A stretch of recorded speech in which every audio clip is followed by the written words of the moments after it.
Alhamdulillah pada kesempatan di pagi hari ini kita masih diberikan kesempatan sehingga kita hadir di kelas ini ya. Baiklah, hari ini kita akan belajar tentang peralatan dan perlengkapan di tempat kerja. Ada yang tahu apa saja peralatan atau perlengkapan yang ada di tempat kerja? Angkat tangan itu boleh menjawab. Ada yang tahu? Ada yang tahu? Nah, jadi hari ini kita akan belajar tentang peralatan dan perlengkapan di tempat kerja. Nah, semua peralatan yang ada di bengkel, ya, semua peralatan yang ada di bengkel. Apa tujuannya kita mempelajari materi ini? Adalah agar kita mengetahui alat apa yang digunakan di mana dan apa fungsi dari alat tersebut, ya. Nah, di sini ada 5 macam alat yang kita gunakan di perbengkelan atau di bengkel. Yang pertama ada namanya common tools atau peralatan umum. Yang kedua ada alat perlengkapan bengkel atau workshop equipment. Yang ketiga ada peralatan servis khusus atau special service tool. Yang keempat alat ukur atau measuring tools. Yang kelima adalah alat diagnostic tools. Nah, yang pertama kita akan masuk ke peralatan umum atau common tools. Peralatan umum ini adalah alat yang umum digunakan dalam proses perbengkelan. Ada 2 jenis peralatan yang kita gunakan di bengkel-bengkel otomotif. Yang pertama adalah peralatan tangan atau hand tool. Hand tool ya. Hand tool adalah peralatan yang menggunakan tenaga manusia untuk menggerakkannya atau menggunakannya. Ya. Nah, untuk hand tool ini ada berbagai macam jenis. Yang pertama ada kunci-kunci atau wrench, ya. Nah, terus spanner. Yang pertama adalah kunci shock, ya. Kunci shock atau socket wrench. Nah, untuk alatnya ada di kereta alat kita ya. Nah, di sini ada kunci shock. Bisa dilihat di sini ada banyak bentuknya. Ini ada batangnya ya. Kemudian ada sambungan dan ada macam-macam kuncinya ya. Nah, di sini ada berbagai macam ukurannya. Nah, ini adalah jenis-jenis kunci shock. Ada banyak jenisnya. Ada yang besar, ada juga yang kecil, ya. Nah, di sini kita punya juga ada yang kecil. Nah, begitupun dengan kuncinya ya. Nah, ada yang kecil dan besar. Nah, siapa yang tahu apa ini? Apa ini? Ini bagian dari kunci shock. Apa ini? Nah, ini namanya sambungan ya. Di sini ada banyak macam sambungan juga. Gunanya apa? Nanti kita praktekkan langsung di bengkel kita ya. Nah, di sini ada semua sambungannya. Nanti kita praktekkan di bengkel kita. Nanti kita praktekkan satu-satu ya.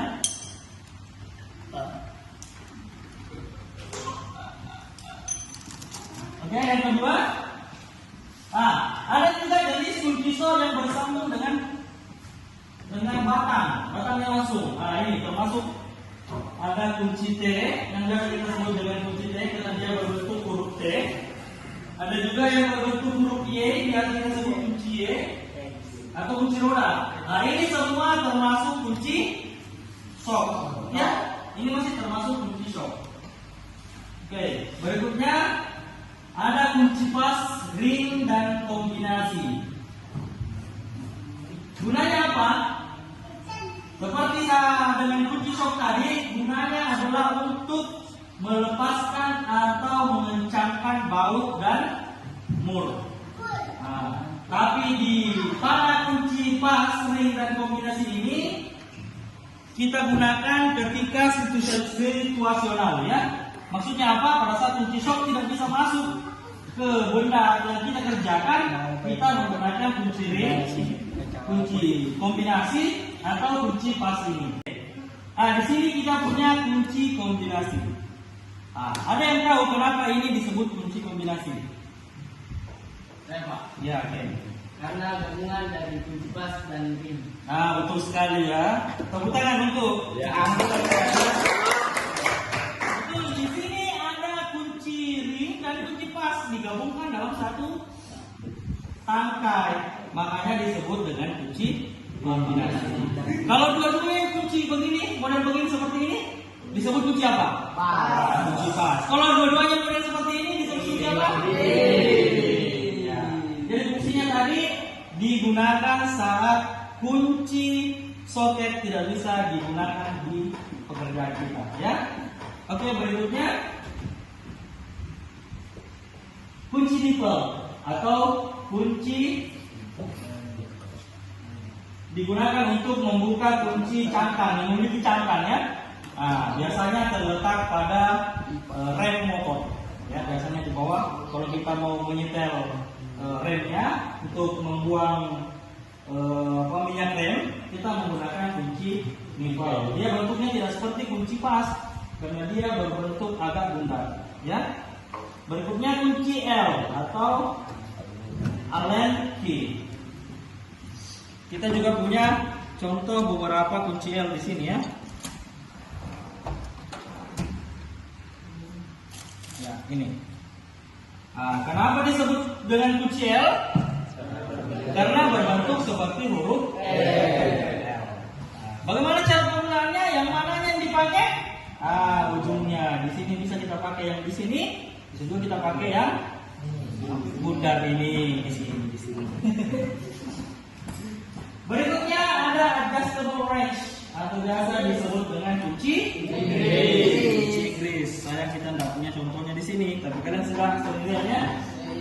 Kemudian kunci pipa.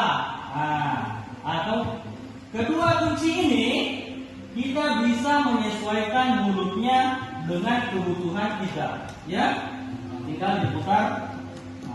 Kita menyesuaikan. Jika baut yang kita ingin atau mulut yang kita ingin buka agak besar, kita putar setelannya, ya. Begitu. Berikutnya obeng atau screwdriver. Ya, screwdriver. Di sini kita punya juga macam-macam obengnya. Mana yang obeng? Obeng. Seperti ini. Yang umum kita gunakan adalah obeng yang berbentuk apa ini? Bentuk plus dan yang berbentuk minus. Tapi sebetulnya tergantung atau situasional juga. Tergantung dari screw yang mau kita buka. Nah, maksudnya seperti ini ujungnya. Seperti ini ada banyak bentuknya, ya. Ada yang minus, ada yang plus, ada yang berbintang, ada juga yang berbintang berlubang. Semua itu tergantung dari kebutuhan kita, ya.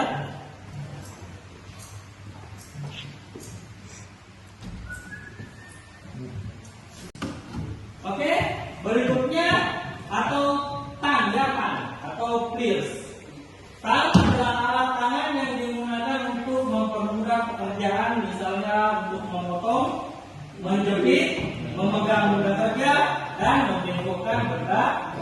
Ya, di sini ada macam-macam jenis tang, ya. Nah, di sini juga kita punya, ya. Ini apa namanya? Siapa yang tahu? Apa namanya ini? Long nose. Gunanya untuk ada yang tahu? Iya, menjepit. Tapi ini digunakan untuk mengambil benda yang agak dalam, menjepit benda yang agak dalam dan berlubang sempit, ya. Seperti itu. Kemudian yang kedua ini ada apa namanya ini?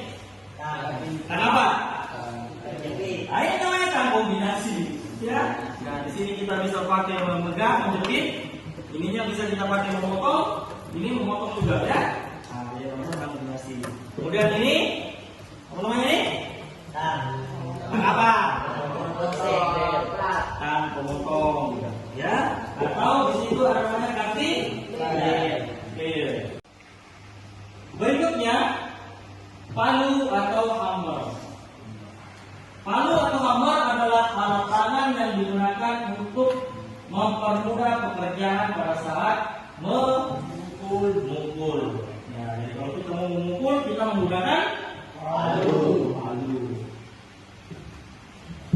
Biasanya palu digunakan untuk melepaskan komponen mesin atau engine, melepaskan bantalan atau bearing, melepaskan sambungan poros yang membentuk bodi ya. Nah, ini ada macam-macam palu. Kita juga punya beberapa macam palu. Ini. Nah, ini ada palu karet ya. Dan ada palu palu apa namanya ini? Hah? Bolpen. Kenapa disebut bolpen? Karena salah satu ujungnya berbentuk bol atau bola.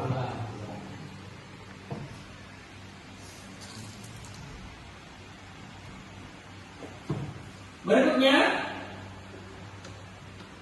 di sini juga masih banyak jenis palu ya. Kalau ada palu yang berbentuk plastik, palu plastik namanya, ada palu kayu, palu karet, palu kulit.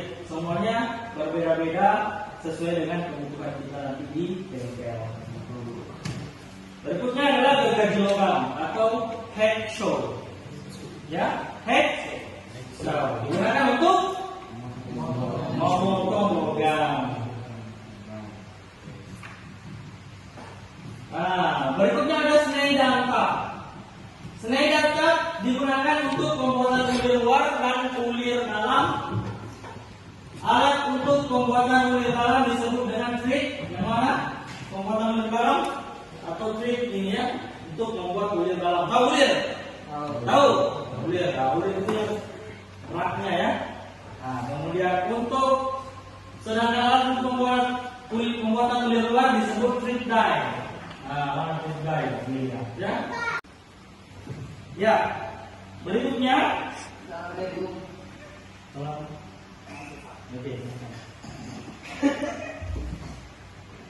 pahat atau chisel.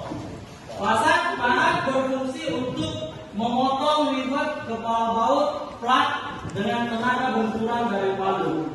Misalnya kepala baut sudah rusak, kita menggunakan pahat ini biasanya untuk memotong kepala baut sekalian ya. Kalau terjadi kerusakan pada baut, kita potong dengan menggunakan pahat. Kemudian dipukul dengan palu ya. Yang terakhir adalah ragum atau whipfish. Ragum digunakan untuk menjepit atau memegang benda kerja yang akan dipotong, dikikis atau dibor. Ternyata masih ada. Ya. Berikutnya adalah kikir file ya atau file. Kikir berfungsi untuk mengikir benda kerja seperti mengikis permukaan yang kurang rata, mengikis bagian lengkung, dan mengikis lubang benda kerja. Yang berikutnya adalah penitik dan penggores. Penitik dan penggores adalah alat yang digunakan untuk membuat tanda pada benda kerja untuk berbagai macam pekerjaan. Kegunaan penitik adalah untuk membuat sebuah tanda titik pada benda kerja yang akan dilakukan pengeboran. Nah, di sini inilah contoh dari penitik ya, digunakan untuk membuat tanda pada benda kerja. Kita punya juga di sini. Ya ini. Nah, caranya bagaimana? Ini akan kita berikan tanda, kita pukul dengan palu di benda kerja yang akan kita lakukan pengeboran. Ya ini seperti ini penitik ya.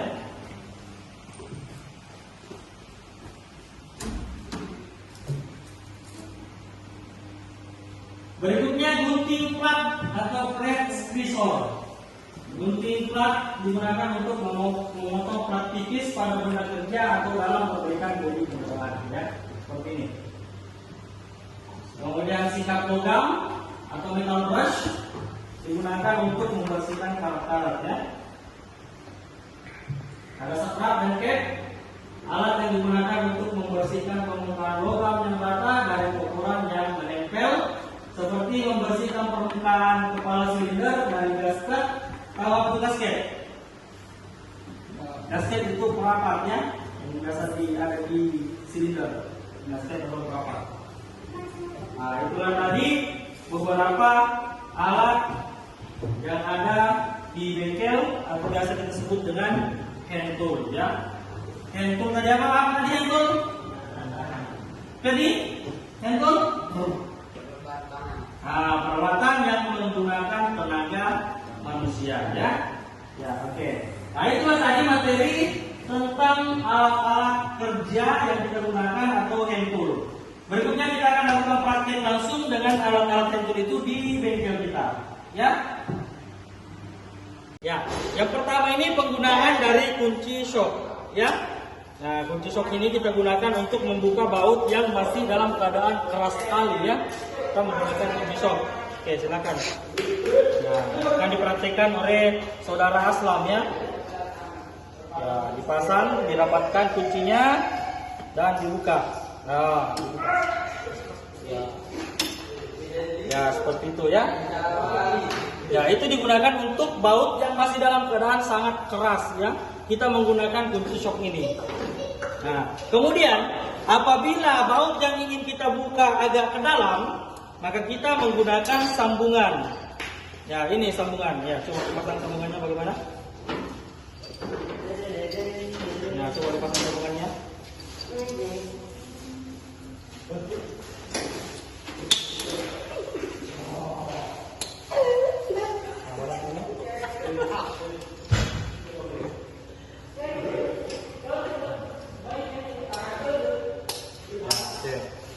Kita gunakan seperti ini, dipotong ini ke bautnya agak di dalam, kita menggunakan sambungan. Ya, oke, seperti itu. Karena bautnya agak panjang, coba di sini dilihat.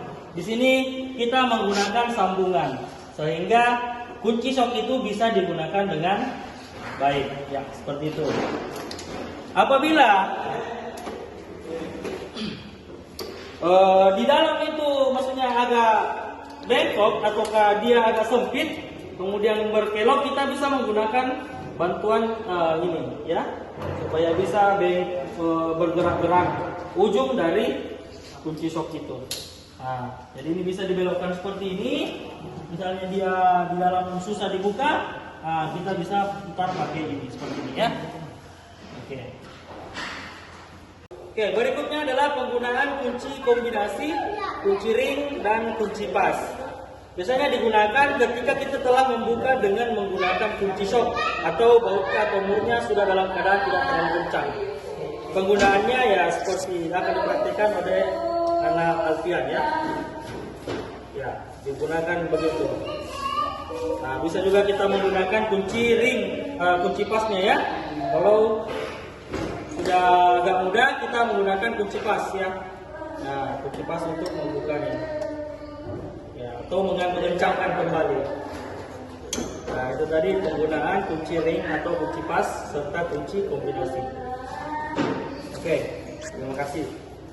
Oke, berikutnya adalah penggunaan obeng. Akan dipraktikkan oleh saudara anak kita Abdul Aziz ya.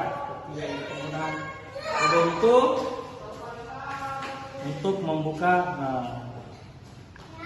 ya seperti itu. Ya, setelah dibuka pasang kembali. Oke, terima kasih. Nah, berikutnya penggunaan tang, penitik, palu, dan tang potong ya. Nah, di sini kalau kita ingin misalnya kita ingin melubang plat, ini agak tipis, biasanya kita melubang untuk plat yang agak besar supaya senternya nggak lari, tidak akan lari, maka kita akan menggunakan penitik sebagai titik awal untuk pengeboran. Ya, oke. Disilakan dipraktekkan oleh anak Anugrah dan Ferdi. Kemudian itu agar platnya tidak bergerak akan dijepit dengan menggunakan tang kombinasi. Silakan. Ya, kemudian ditumbuk dengan palu penitik. Nah, di sini ada lubang penitik yang telah kita tandai. Artinya setelah pengeboran nanti mata bor tidak akan lari-lari, maksudnya tidak akan berpindah-pindah. Ya, oke, terima kasih. Ya, itulah tadi praktek pekerjaan dengan menggunakan hand tool yang ada di bengkel kita. Semuanya yang terakhir adalah kita absen ya dengan namanya Abdul Aziz,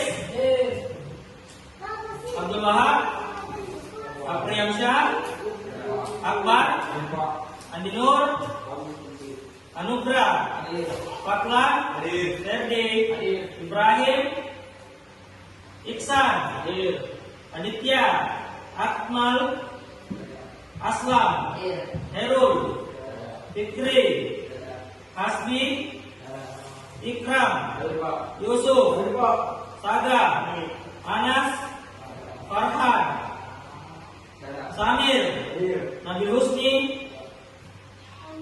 Sikram, Putra, Sulaiman, Reski, Namir, Alfian.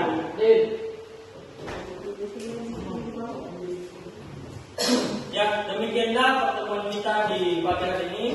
Kurang lebihnya